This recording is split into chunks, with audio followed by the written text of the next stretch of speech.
And Pakistani authorities have concluded that the death of Islamabad-based investigative journalist Arshad Sharif in Kenya was a premeditated murder. A detailed report by two Pakistani detectives sent to Kenya to investigate circumstances surrounding Arshad's death said it is a case of a planned targeted assassination with transnational characters rather than a case of mistaken identity, as earlier reported by the Kenya police.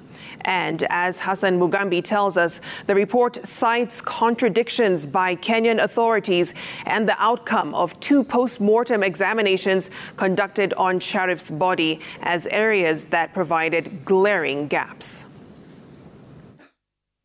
The team of two detectives set up by the Pakistani government to probe the death of Pakistani journalist Arshad Sharif that happened in Magadi area of Kajiado County reports that Sharif's death in late October this year was a case of a premeditated murder. The fact-finding team conducted a number of interviews, examined and reconstructed the scene of crime, and examined the deceased phone and computers. In a 600-page report, the detectives say it is more probable that the firing of the gun was done after taking a proper aim at a stationary vehicle, terming it a ballistic impossibility for the bullet that hit Arshad to have penetrated the car while in motion without hitting the passenger seat where he sat. Reports indicate that Sharif's body had bruises and torture marks, suggesting that it was a targeted killing. The fact-finding team highlighted one wound in particular on Sharif's back, saying it appeared to have been inflicted from a relatively close range.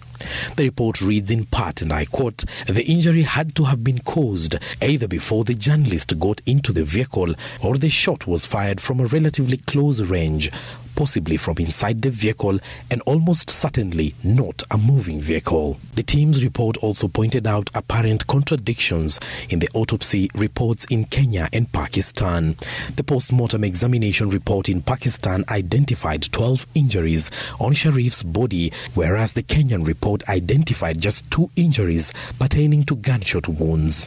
Arshad Sharif, who had fled Pakistan, citing threats to his life, was shot dead in what officers who were at the scene termed a response of fire from a vehicle that disobeyed orders to stop at a roadblock.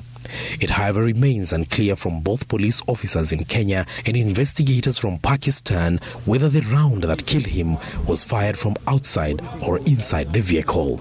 Hassan Mugambi, Citizen TV.